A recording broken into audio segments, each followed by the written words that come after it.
Hi, I'm Carole Robinson. Welcome to this edition of County Happenings, where we get a chance to talk with our county mayor, Rogers Anderson, about what's happening in the county. Well, let's just go, a lot is happening, but Yes. it's happening under a hot sun. Yes, we've had quite a few 90-degree days. A little bit cooler today, supposedly, but not too much. Well, the people, I was looking at the Farmer's Almanac, and they're saying we're going to have a cold winter. So for folks like you and me, it's probably time to just head south. Because I'm beginning to not like cold weather. Yeah. Cold, windy, No. windy, nasty weather is not what I have in mind. Whenever we have a cold winter here in Tennessee, I say I move south to get rid of that That's stuff. right. Get away from it. But there's a lot of things happening. You know, Yeah. our schools, population continues to move into our community, and It seems like now, and I guess maybe we notice it more because so much has happened that it used to be the building was almost out of sight, but now the construction is all over the place. I mean, it's more noticeable. so we have two schools. You're right, but we have two schools. One is on Goosey Hill called Creekside. The elementary school should be open by August of 2020. That'll help some of the overcrowding that is occurring out in the Trinity and the Bethesda area. Another elementary, be a feeder school for Page Middle, Page High School. Now, Goosey Hill is a county road, and I understand y'all are the county's doing some work on the road with some of those curves. We are, of course, the entrance to the school. If you were turning off from Highway 96, going down Arno Road, go out about 3 miles. There's a little road, Goosey Hill. Goosey Hill. I don't know the history on the name of that road. It'd be a nice journey, but it carries you down to Long Lane and comes in the back way of the Ag Center. It's our secret way when there's traffic. No, there's not. But No, I mean when there's traffic for the fair. yes, but when the school's built, there'll be some entrance and addressing of that. Also having to look at the intersection at Goosey Hill and Arno Road. And then Eddie Hood, our road superintendent, is already in the process of addressing and looking at areas on Arno Road all up through Page High School, Page Middle School, intersections, curves. There's about $16 million committed to fixing a lot of those to help the flow. Arno Road, unfortunately, we have more accidents on Arno Road. Now, it's a long stretch of road from Highway 96 to 840, but we have more accidents on that road than any other road that we've got in the county. So that was the first one the county highway department said, look, we need to address and fix that one. Yeah. I'm hesitant to mention what the traffic count being defined as how many people travel that on a daily basis, but it's 10,000 plus a day. Sneed Road, which is coming from Highway 100 over to Hillsborough Road, is our busiest road in the unincorporated area with a little over 15,000. So it's significantly more traffic. And both of those aren't because of 100% because of all new development. Both of those are cut-throughs for people to come and go to work in our community. For Arno, it's people coming in from 840, Murfreesboro, Murray County, Marshall County, that are traveling Arno Road to get to work, maybe in the Cool Springs area.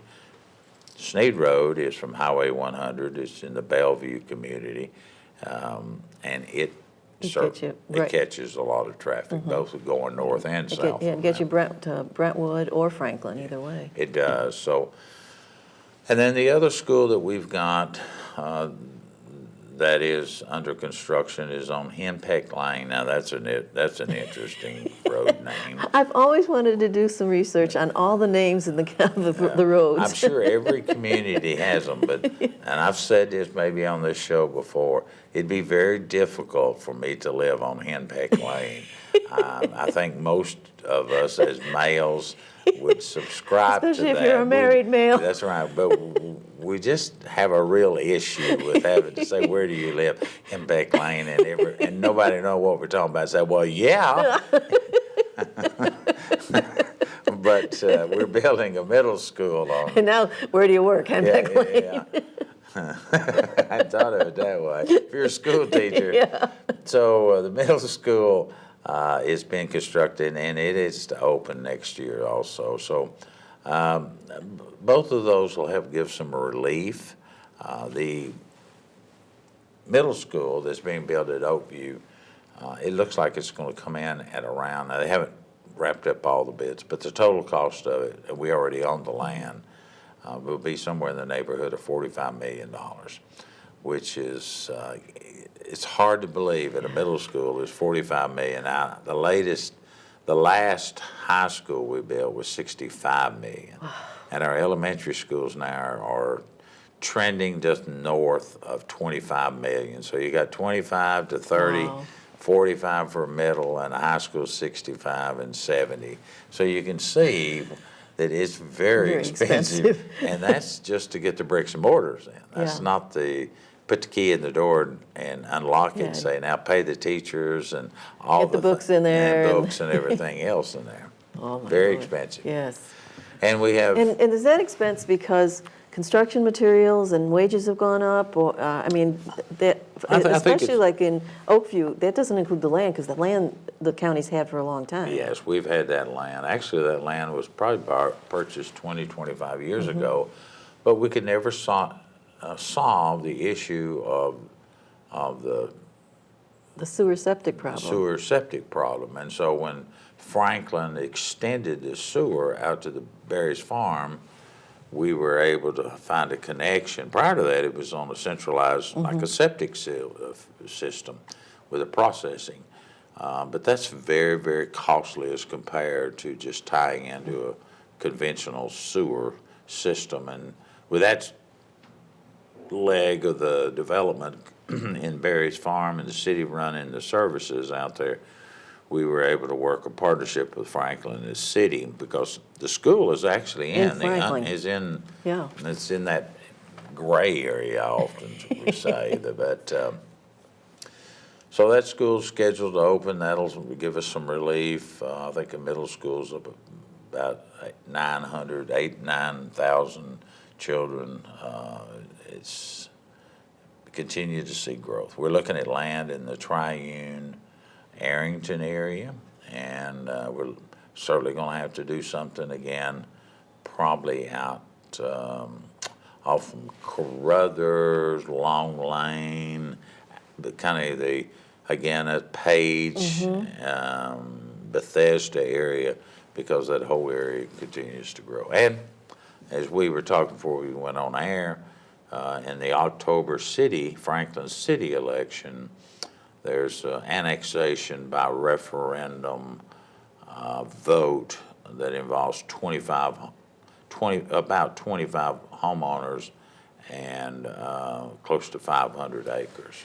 And that's on Long Lane, or is it Paytonsville Road? Paytonsville Road, connecting Paytonsville Road to what?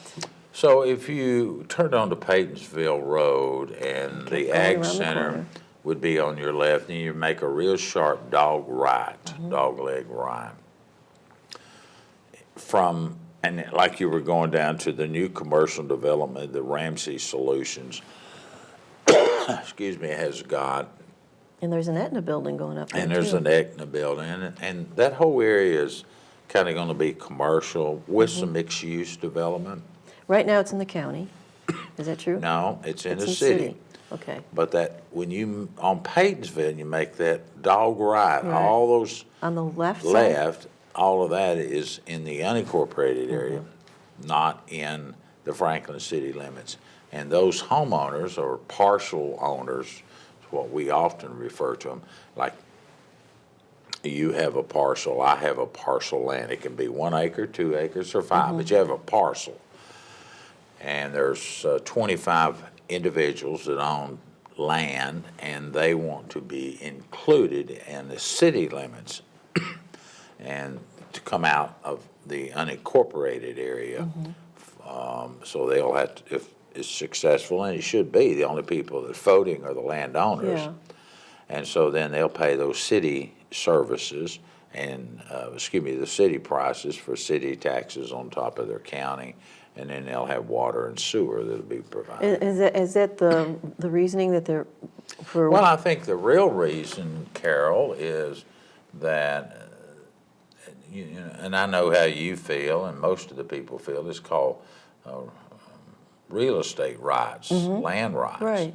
It's a difficult thing to be that close and you're in the unincorporated area, and chances are you're zoned agricultural when just across the street is commercial development. And so if you could be pulled into the city under some mechanism, then all of a sudden your land value Has gone up. is gone up, and then you have access to sewer, you have access to water. Now you have to pay the tap fees and connect all that. And so I don't know, I've not talked to the landowners out there because it's none of my business. It's the after effects that I have to be Right. notified with. But we don't lose any tax base in the county because whether you're in the city or the county, you pay county property taxes. Right. But the city taxes are on top of what we do. And I suspect they look at that.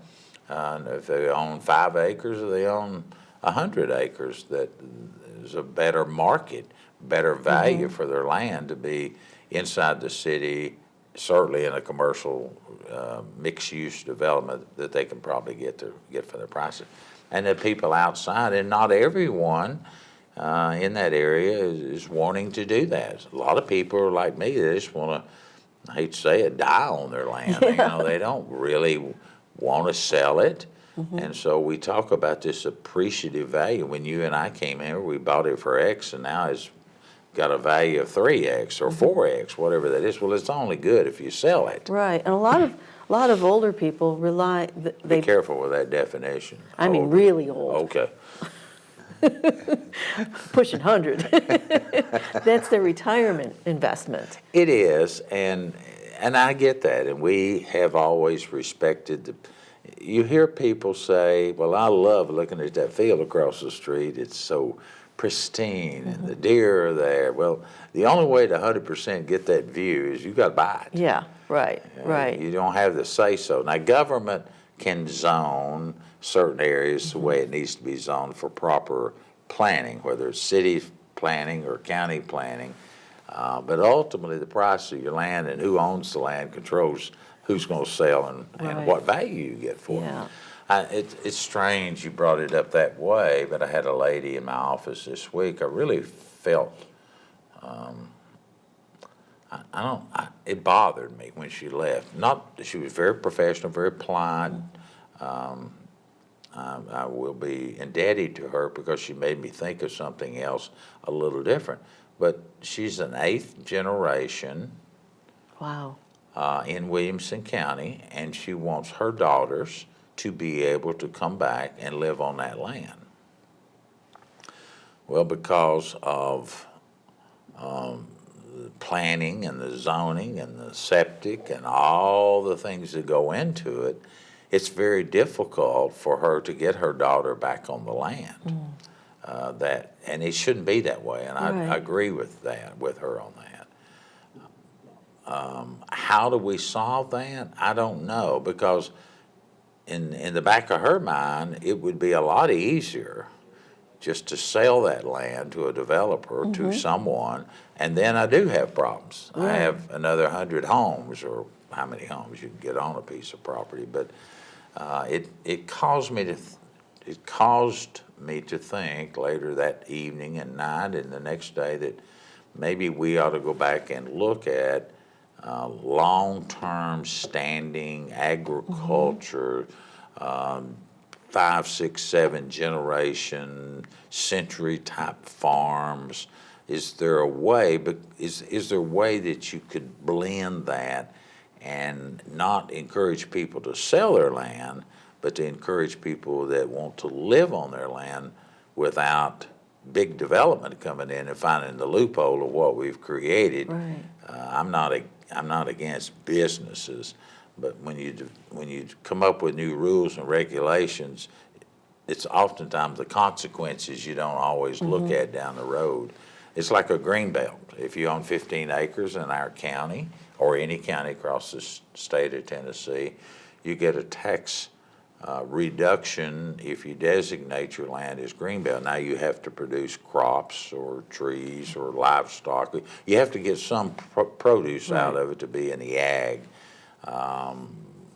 So, I've asked staff to look at that, and I've asked the lawyers, because it's very complicated to not, what you do for one, you have to do for all, but at the same time, there ought to be ways to preserve county families that want to stay on that and not sell it. Yeah, I know it's a shame because, well, even just out our way, there was a Century Farm out there that just in the last few years, they had to sell off the land. It's no longer Century Farm.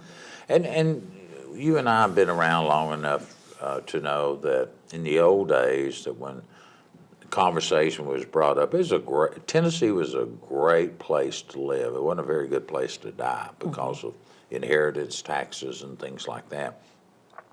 Through some efforts of the past governor and the current governor, and Charles Sargent, who represented the county for 20 plus years, they were able to get the inheritance tax number moved up equal to the federal level of amount of the deduction. So now it's okay to pass away in Tennessee because of the tax burden is not going to be taken out of your estate.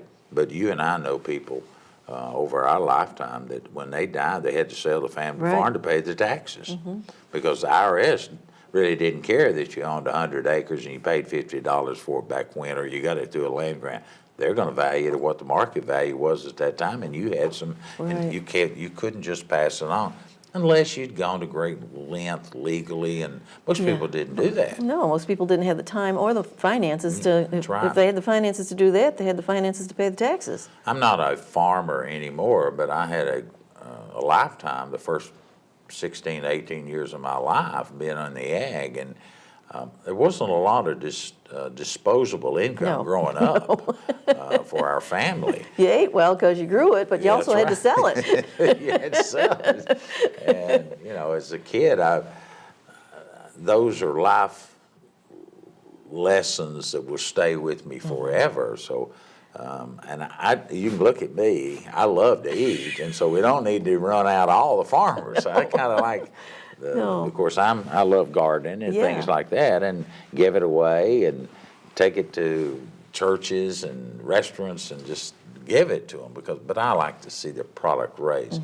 Most people probably don't want to get dirty and hot and sweaty in that, but I love it. But at the same time, we need to be sure we're protecting what's important to us too.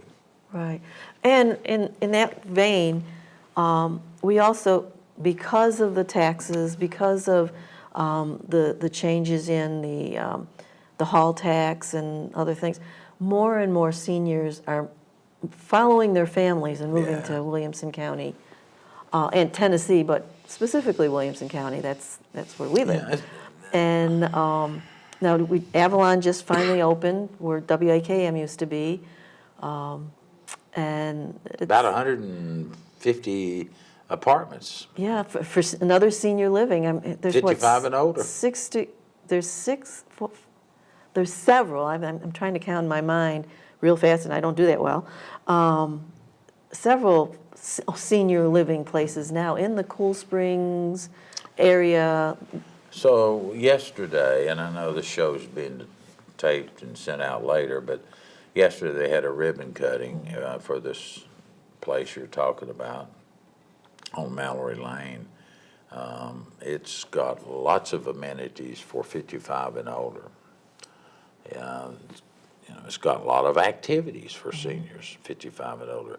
And I had the opportunity to say a few words, but I had an opportunity to visit with a few of them, and there was a mix. 40% of them have already been rented or leased out, whatever they do, their apartments.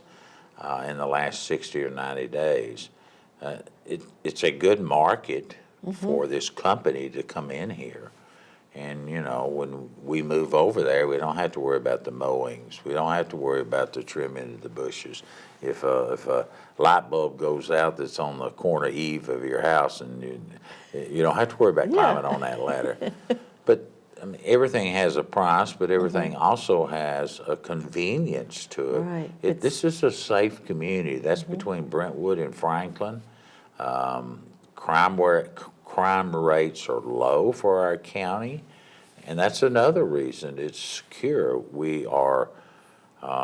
They will be close enough to Williamson Medical Center for the hospital. They'll be close enough for their doctors that they'll want to attend, and tons of activities. Yeah. And I'm probably shouldn't be talking like it makes it sound like I'm selling for them, but the fact of the matter of the second fastest growing population in our community, other than children, 19 years and under, is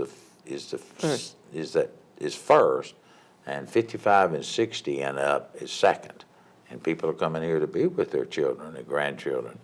And now that kind of goes back to what we were talking about on the farm. That's all they're wanting, are their children to come back and have a little compound. That's probably not a good word, but a little compound that you would want your children. It's good for the adult. As we get older, we're not as nimble as we used to be. We need some help with things. Plus the aesthetic value of just being able to hug and kiss on your grandkids is pretty nice too. That's a little priceless. piece of nice. That's priceless. So, I mean, we've got several of those senior communities, and they all seem to be thriving and doing well. And there's plenty to do in the county. I mean, we've got, even outside their own little communities where they live, there's plenty of opportunity to serve in the community. And a lot of these seniors have servant hearts. Yes, they do. They grew up in a day and age where that's what you did. Either they were former military families, or just grew up helping other people, helping neighbors. Yes. I think over the last 20, 25 years, cities and counties have done a very good job of putting in parks and recreation and places to go and become healthier and stay healthier. And there are many places in our community right now that you can subscribe, not just 55 and older, but that whole gamut from soccer to pickleball to softball to lacrosse. There's activities. I mean, the enrichment center that the county built just 3-4 years ago now. Yes. That has all kinds of opportunities for seniors. Well, seniors and youth, you know, from 6 o'clock in the morning, people are coming there to socialize, to have companionship. I often talk to people about, I'm going to be at the enrichment center to get my cup of coffee with the guys or with the gals. It's a fraternity or a sorority, whatever you want to call it. They play the cards, bridge, and many, many other card games, dominoes, or they just sit around. Somebody brings in a cake and they eat it with their coffee, and there's a pool table there, and all of that is exclusive for our seniors. Now, there's an exercise area there that's geared more towards the older population, not to discourage someone in 20 or 25, but there are other places that they can go. Right. And one thing we have learned as we get older, our body parts aren't the same that they were when we were 20, 25. And so that makes the difference on your ability to exercise and the kind of equipment that you would have. And then upstairs, the second floor was just a 2-story building. There's a dance studio, there's Zumba, and all the other activities that go on for our seniors. And it's full, 2 or 3 sessions. I think there's one at 9 and one at 10 and one at 11. And then kind of the senior crowd moves out around 2 or 3, and then all the community, the children come back in there for the activities. So it is used around the clock. Yeah, you're going to have to get a parking garage in there pretty soon. Well, we can't put a lot more parking in. We can park just down the street. We have a parking area, and And then you have to walk. you have to walk. That's true. Go figure. And then you've got the theater there. So Yeah. I encourage, if you haven't had a chance to come out and see the Enrichment Center, it's right next to the public library on Columbia Avenue. It's the old BGA campus for those that know where that is. And you can get there from, there's 2 streets, Everbright and what's the other Granbury. street? Granbury, yeah. And that whole area has just changed its composition over the last 20 years. So I encourage people to come out and enjoy it. Enjoy it, yeah. It's real reasonable fees. Meet some really neat people. Yes, they do. It's really- Speaking in a couple of weeks out there, I think that's correct, the show may have already done, but you'll have one of the Shakespeare plays, Yeah. outdoor activities that will be going on out there. I think The Tempest. I think it is the Tempest this time. That's coming yeah. here, so if you... They if you're- had such a great crowd last year. I believe they did an extended I think you're tour right. last year, and hopefully they'll the same thing this year. Hopefully the weather keeps up, Well, stays nice. and of course, clearly, there's plenty to do in Plenty to- Williamson yes. County, from music events and plays, sports, amateur, professional. We are looking next year to having an arena football come back to Middle Tennessee, and it looks like it's going to settle in out at the Ag Park. Wow. The Shriners Circus, they're trying to find a way to come in. So there's lots and lots of things, and of course, the Christmas lights again. Right. Oh, that's right. Don't forget the Christmas lights by Franktown Open Hearts. That'll be coming up Thanksgiving. I think they start They Thanksgiving always weekend. start right after Thanksgiving for the holiday season, and they've already let us know they're extending it and expanding it, and so there'll be more lights, and I don't know what the price is, $20 or $25 But it's a very carload. reasonable. You know, it's put as many kids you want Yeah. in your car and come on out, and maybe we could get the sheriff to allow you to drive around with the kids in the back of the pickup. pickup truck, yeah. Which we kind of grew up that way, but that's a no-no. Oh, I know. You got to go. Well, we'll see you next time on County Happenings, where we'll give you more updates.